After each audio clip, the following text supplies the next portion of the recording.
सुयनीची गलबल झाली दासी जनी हे लखारी. जिकडं तिकडं आनंद आहे. कृष्ण गोकुळी जन्मला गोकुळीच्या सुखांत पार नाही लेका. घरोघरी झाला लक्ष्मीचा तो वास. चिंता ती पळाली गोकुळ बाहेर. एवढा आनंद आहे. एका हिंदी कवीने वर्णन केले. हा आनंद जिके आंगन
चमत्कार सा हो गया लोगो हो गई बात निराली. काय चमत्कार झाला. रात रात में नंद बाबा की रात्रभर नाचल्यानंतर नंद बाबाची पांढरी झाली कधी काळी झाली काही सांगता येत. लोक म्हणे महाराज कशा होऊ शकतात. तुमच्या नाही होत. तुमच्या नाही होत का.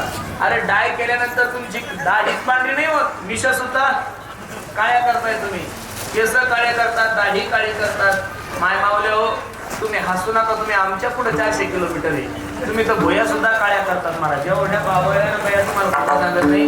अवघड झालेलं आहे. भारताला सगळ्यात मोठं नुकसान कोणत्या गोष्टीमुळे असेल माहितीये का. व्यसन आणि दुसरं फॅशन. एवढी फॅशन वाढली महाराज. कठीण काळात आलाय. आमच्यासारख्या कीर्तनकाराने जर असं बोलायला लोक म्हणतात महाराज दुनिया चंद्रावर गेली आपण धोत्रावरच आहे. लोक आपल्याला येण्यात काढतात महाराज आपण जर असं काही बोलायला गेलो. पण हे बघा हिरोनीला लाईक करू शकता तुम्ही. हिरोनीचा व्हिडिओ पाहू शकता. पण ज्या दिवशी आदर्श हे नाव पुढे येईल त्या दिवशी महाराष्ट्रामध्ये पूजा फक्त माझी जवाई साहेबाचीच झालेली आहे. महाराष्ट्रामध्ये पूजा फक्त अहिल्याबाई होळकरांचीच झालेली आहे. महाराष्ट्रामध्ये पूजा फक्त झाशीची राणी लक्ष्मीबाई यांचीच झालेली आहे. खूप आनंद आहे तिकडं. पण एकीकडे आनंद आहे आणि एकीकडे दुःख आहे. कृष्ण गोकुळी जन्मला सुताला कंसाने तात्काळ मीटिंग भरवली. ऐका जो कोणी माझ्या शत्रूला मारल त्याला अर्ध राज्य बक्षीस. पहिला इडा पुतना मावशीने उचलला होता आणि आतापासूनच लाडक्या असं नका समजू. द्वापार युगापासून महिला कुठेही बिचाऱ्या पुढंच आहे. पुतना मावशीने इडा उचलला आणि सांगितलं दादा एवढूस पोरग मारण्यासाठी अर्ध राज्य काय करायचं हे काम मी तुझं फ्री करून देते. सुंदर असा शृंगार केला. यशोदेकडे गेली. यशोदे अगं बाळ झालंय तुला सांगितलं नाही. यशोदा म्हणे खूप धावपळ होती ग कळालंच नाही. कुठे ग तुझं बाळ. खूप झोप रडत होतं ग.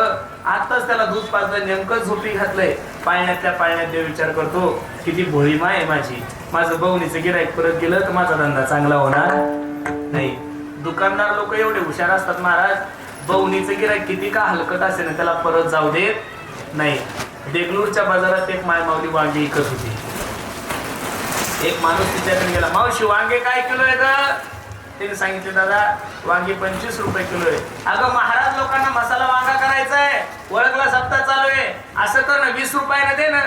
ते म्हणे दादा खरेदी करून आणले, याच्यावरच माझं रूम भाडं आहे, मुलांचं शिक्षण आहे. असं करा ना दादा, 23 रुपयानं घ्या ना, 2 रुपये कमी करते. हा म्हणायचा 20, ती म्हणायची 23. हा म्हणायचा 20, ती म्हणायची 23. तिनं हात जोडले, दादा मला तुम्हाला वांगे द्यायचं नाही, दुसऱ्या दुकानावर जा. माणूस थोडा बोलबच्चन होता. अगं वेडे असं नको करू, माझ्या हातानं बवणी करून बघ, संध्याकाळपर्यंत तुझं एकही वांगे शिल्लक राहणार नाही. ती जुनी म्हातारी होती, मराठवाडी म्हातारी, म्हणे का रे मेल्या, तुझ्या हातामध्ये अशी काय जादू आहे? हा तिला सांगत होता, मावशी माझ्या बापाची 100 एकर जमीन ह्या हातानं गमवली ग, तुझं टोपलं बरोबर वांगी काय घेऊन बसली किरकोळ माझ्यासाठी. भगवंताने विचार केला काय करावं कसं करावं, भगवंत रडायला लागले. आणि रडायला गेल्यानंतर भगवंताला पाहिलं पुतणेने. पुतणेनं भगवंताला पाहिल्यानंतर, महाराज भगवंताचा स्वभाव आहे, पाहिला पाहिला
भगवंताला पुतणेने उचललं, दूध पाजलं, विष पाजलं, पंचप्राण ज्यावेळेस सोडायला लागले त्यावेळेस पुतना घाबरली.